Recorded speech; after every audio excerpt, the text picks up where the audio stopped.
All right, so talking about Levers. So I finally picked it up, and I know I texted you that night saying it was like the perfect first episode. Right. I don't say that lightly because what does that even mean? You know? And I talk about, and this is what I'm saying when it's the perfect first episode. It adequately characterizes all the characters. Yeah. Or organically.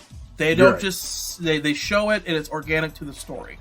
The way that they come together, or at least how the format of the episodes comes through clearly, and we see the progression of how we got there. Mm-hmm. So that I really appreciated that. So and then ending as far as how they ended as well. Really getting you to want more. So they set it up to move forward, so that when you watch the next episode, you know exactly what's going on. There's no question. Yeah. In the beginning, giving you just enough to understand the motivations. So some of the things I really, really like. So it was what really stood out to me is how it was almost two heists in one. The first heist was essentially to bring everyone together. It was the catalyst to start everything, and it was organic. And I thought that was brilliant, because my fear was it was going to be, we already know this team, we get to know the team as things go on. Like, you get with General Hospital or 911, all of those shows where you have the team there. Yeah, everyone is already kind of configured, everyone kind of knows each other, but...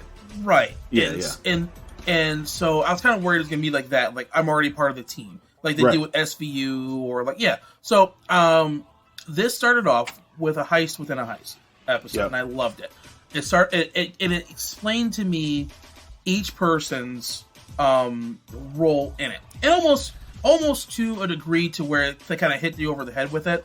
I liked where at first where they're trying to break into the building, and Parker says where are the guards, and Nate is like, oh, it's the playoffs, they're going to do this, they can do this, and how do you know they do this? Or Parker's like, how do you know they do this? And he's like, the haircuts. And she's like, I would have missed that. Very subtle as far as showing their strengths and weaknesses. And then they do a flashback explaining how each one of them has their thing. Show, don't tell. We know why Parker is a phenomenal... we know how she got started in thievery. And then we see her actual skills too. But we see that she doesn't know everything. Same thing with what's the fucking black guy's name? Hardison. Hardison. I thought and also I gotta establish Hardison is probably my favorite character. He is fucking hilarious. And his Hardison is definitely up there. Up there. And so the first heist, they set it up to where these guys have worked together, but we see their strengths and weaknesses. It sets it up very adequately about what each one of them can do, so we have an understanding of what they can do. Yeah. Okay, so now as a viewer, I understand moving forward how the dynamics can be played. Right. Then they switch it up by having them all walk away, right? And I'm like, okay, how are they going to bring them all back? So then, where the twist is, where they're all set up, they're all set to be killed and everything. Now their first mission has some weight, because now it's payback. So now I'm emotionally invested, because okay, so now we saw how they operated, and they're not all buddy. This is all this is still business. It's still business. And so it's organic to the story. We're not just friends. And Nate made it a point hey, we're not friends. Y'all are thieves. I'm a good guy. I don't do this stuff. And I like that. It was organic. And then the story forced them to work together. Well, it made sense. It wasn't we all got guns in our head, we have to do it. It's who wants payback? Something we can all get emotionally invested in. And they all had different reasons for doing it. Yep. Payback for the most part, money. But Nate's, and it's Nate, why are you doing it? He was my son. Right. All right, I'm emotionally invested. They already alluded to his son doing something or dying in some horrible fashion. That's why he's in the state that he's in. Right. Then we see the team come together even more as we see Nate's role as the planner, because that's what he did for a living. It makes sense, right? Yeah. We see how each one of them has a role to play in this. We get an understanding of how they set it up as well. in a means of it's engaging. And then even the payoff at the end, how they did it, where it didn't feel contrived. It was like, okay, that all makes sense, you know. And it gave the opportunity for each person, each character in the episode to have some time to breathe, to showcase what their skills were. Again, organically, and that's the key thing there. It was organic. It never felt too forced. Then at the end, it all came together even better for me when they're just like, hey, we made a ton of money, but that was actually really thrilling to work on a team like this. Yeah. Let's do this again. And then being reluctant to do it because he's like, I don't really care to do this, and him finding a means to utilize each one of their skills into something they all want to do. They all have a different reason for wanting to do it. And so at the end, when they come up with the whole leverage, when they come up with, where they say the line, we give them leverage, roll credits, like, it feels, it's like we were always building up to this, you know? And even if they ended at that note, if this was like a movie, this movie would have been fucking bomb. Like, if this was just a movie, it could have ended right there and been fine. Unlike shows like, for example, Burn Notice, which I love Burn Notice, it didn't rely so heavily on a cliffhanger of who burned me. Burn Notice did. I'm sorry, Burn Notice relied on the whole thing of who burned me, like this overarching story. Leverage had this self-contained story that adequately set everything up to move forward. But if you watch that one episode, you knew exactly what happened, who these people are, and you want more from that. And it could build into something bigger.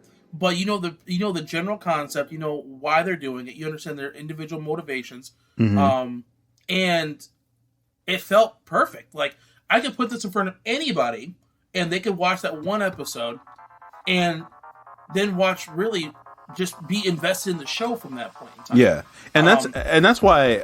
And you know, full disclosure, I 100% agree. I that's part of the reason why I love Leverage is because one, it's just such a well done series in general. But yeah, that first episode that's probably one of the best first episodes that I've ever seen. Because whether you like the concept, whether you like the characters or not, you know exactly what this show is going to be about from watching that episode. Like, you never have to be like, oh, like, watch the rest of the watch the rest of the season, because that's one of the things that I hate the most is like when they're like, oh, if you can get through the first couple of episodes. No, if you can, if you get to the end of the first episode of Leverage and you're still invested, watch the rest of the show, because it only goes up from there. If you watch the first episode of Leverage and you don't like the concept, if you're not a fan of it, then it's probably not for you, because this is the basis of what the show is going to be, and they're just going to be building on top of that.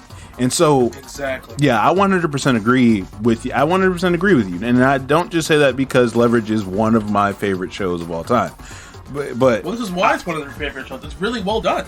Yeah, it's really well done. And it's funny too, because like, it's on top of it being so, on top of like the characters being engaging and the plots being engaging, there's also just like some really good directorial work that is done throughout the series. There are some really good character bits.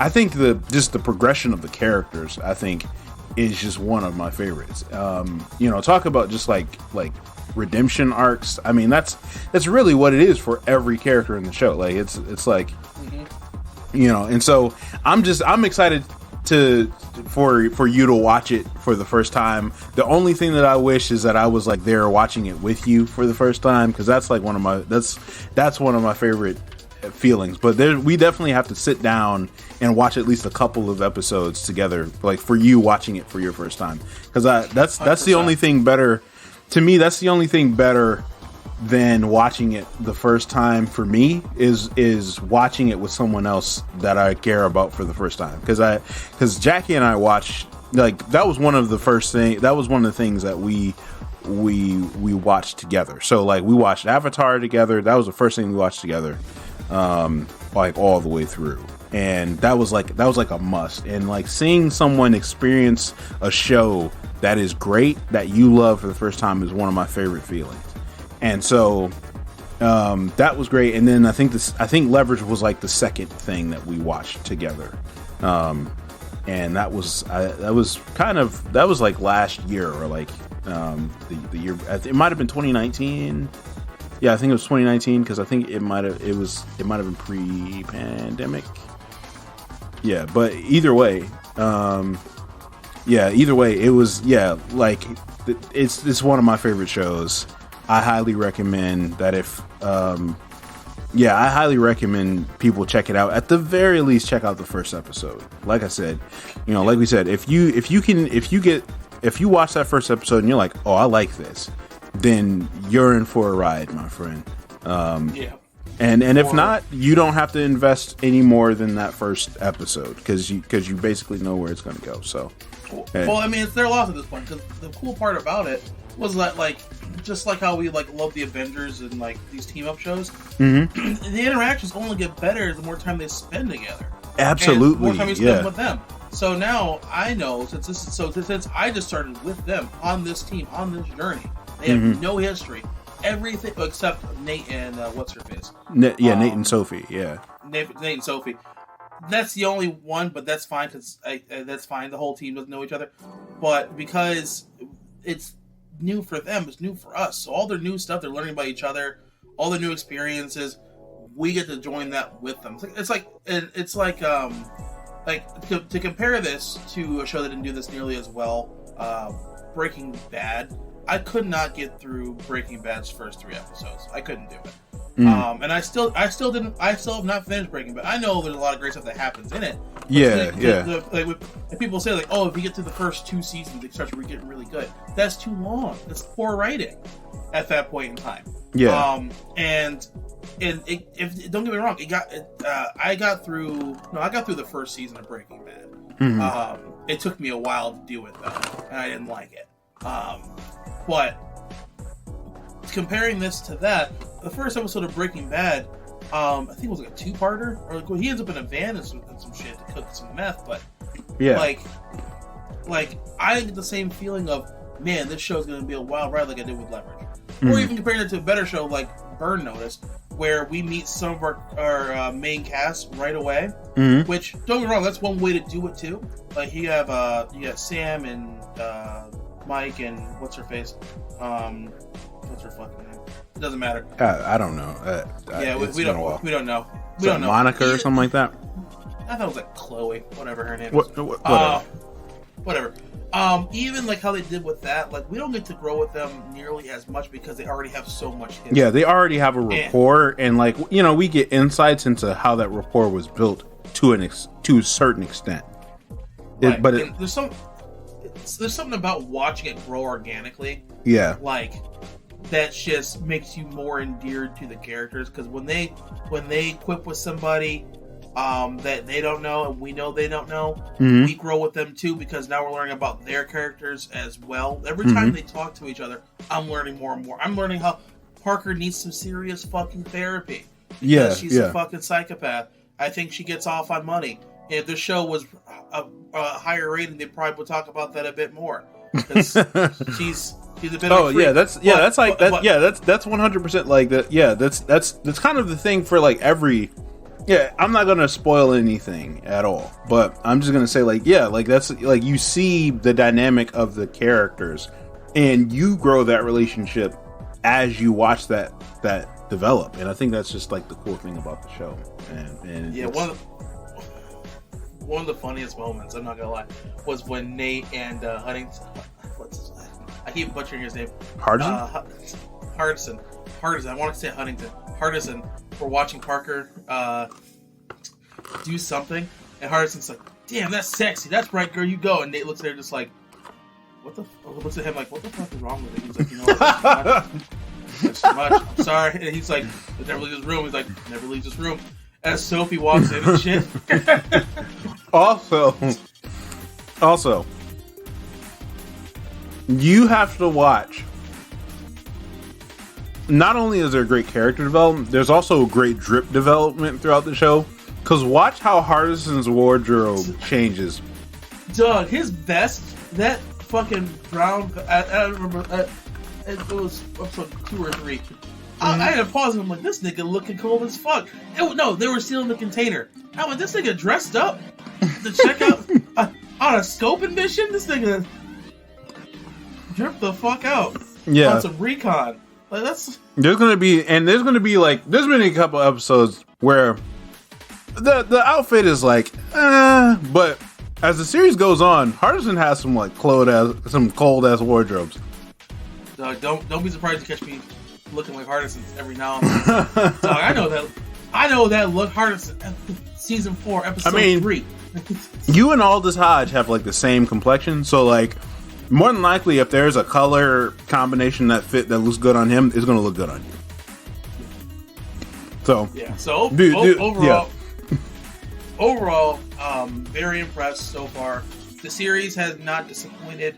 There were some moments where I was like, it felt drama for drama's sake, but this is like episode 3 in a row, so this is one of the shows I can only watch 2 episodes per night because it does get formulaic. Mm-hmm.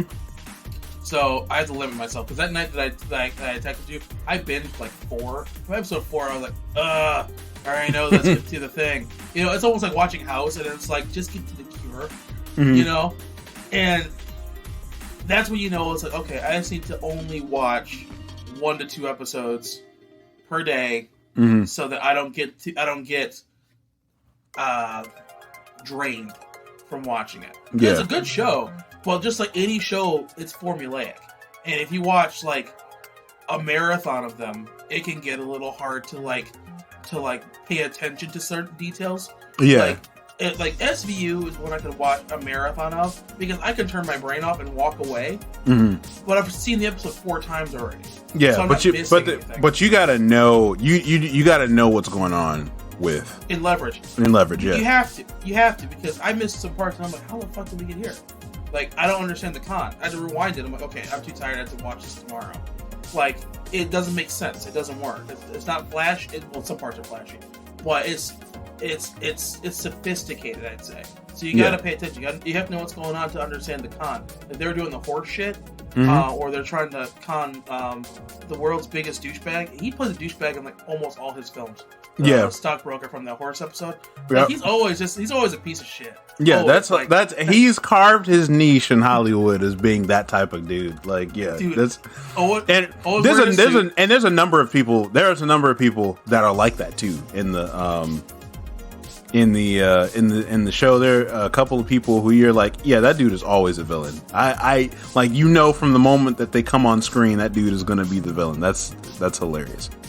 Not only is he a villain, he's a piece of shit. Like he's not even cool. Precisely. Like, precisely. Look at this. This guy would sell his mama to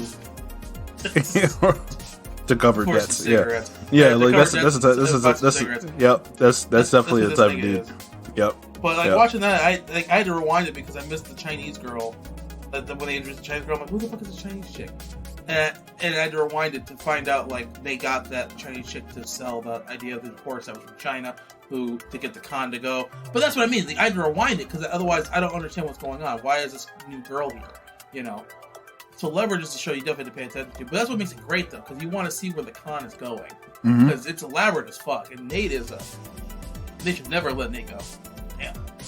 Yeah.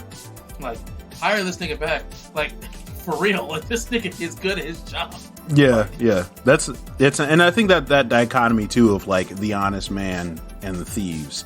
Like it's and that's kind of like a core concept of the series too, you know. So yeah, like just watch that as you go. So yeah. And there's one thing I gotta say. I'm glad they dropped this because I hate how some shows keep a gag going. That like it gets old real quick. The whole this is the last job. They ended it after episode 2, and I'm so happy they did because. Well, it was. I think it was because 1 and 2 are continuous. They're still not they're still not a team yet, right? And they're not sold on it either.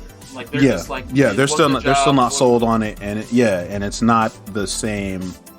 And they're not particularly. They're still in it for the money and the. They're still in it. The thieves are still in it for the money, in particular. And the thrill. Yeah. And Nate is still trying to help people. Like that's the big thing. And so that like that whole the second episode is important to bridge the gap of them now becoming modern day Robin Hoods, where it's like, okay, we can still make money off of this.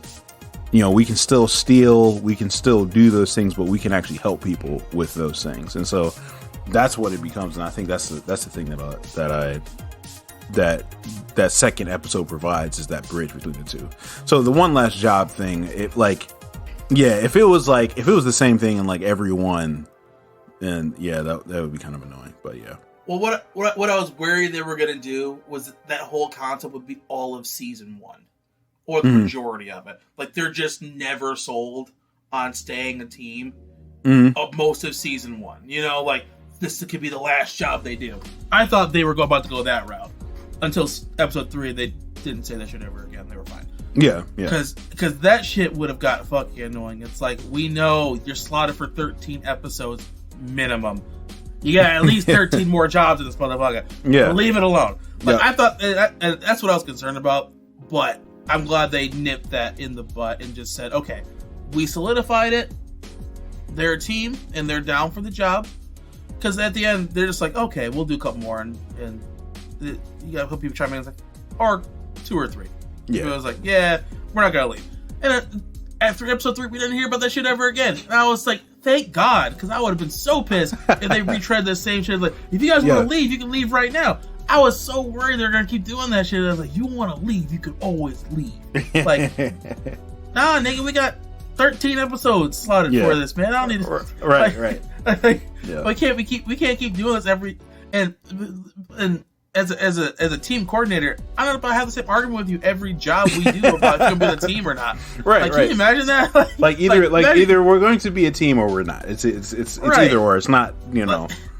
You threatened to quit. You threatened to quit on me 6 times on 6 jobs, my nigga. Like, no, like, even this right now. Like, can you imagine having a job and having an employee come in and it's like, man, I'm only working one more day. Nigga, you said that for the last 3 weeks. Quit or you've been saying that for a year. Like, if either quit or I'm gonna fire you. Like, it's right. One of the two, or shut the fuck up. Like, I'm sick of it. Yeah, and do the job. Shit. Yeah. But yeah, I highly recommend people give Leverage a try. I always, say, like, if you either like heist films or heist movies, or if you like just kind of like a fun kind of like Motley Crue, that kind of like Motley Crue trope, because it's just fun, man. So that is what I would say. Is check it out, have fun with it. Yeah, and all those listening, because I don't know if this is going to make it out to the light of day, but watch Leverage. I sat on it for years. Winston's been telling me to watch it since college. So you've been pushing this on me for like, what is it, like 7 years now? It has, and 8 years now. Yeah, something like that. 7, 8 years. I finally picked it up. Like, imagine if I had jumped on this when he told me. All the years I have missed out on. It is no love lost. I mean, it's you're experiencing it now. That's all it is. I mean, I do gotta say, if I watched it earlier, I could have watched it for free on Netflix. That's 100%. You could have watched it for free on Netflix, most definitely. Now, yeah. I mean, I'm paying for Netflix, so those in the comments like, you're still paying for it. Shut the fuck up. I know what you're talking about. Not to watch on Amazon. Now, luckily I have Amazon Prime, which has the thing is, Amazon Prime has all of the seasons, but only the first season is free without commercials. Yeah, so that's the one thing. So I'm gonna have to drop off the DVDs to you. That's what's gonna have to happen. I've got the DVDs on. I got the DVDs. So yeah, cop that season 1, then come back for season 2. Keep them coming. Keep them hooked. Keep them hooked. But yeah, check out Leverage. It's definitely worth it. Check it out. That's great. Otherwise, we'll leverage you into doing so. Yeah.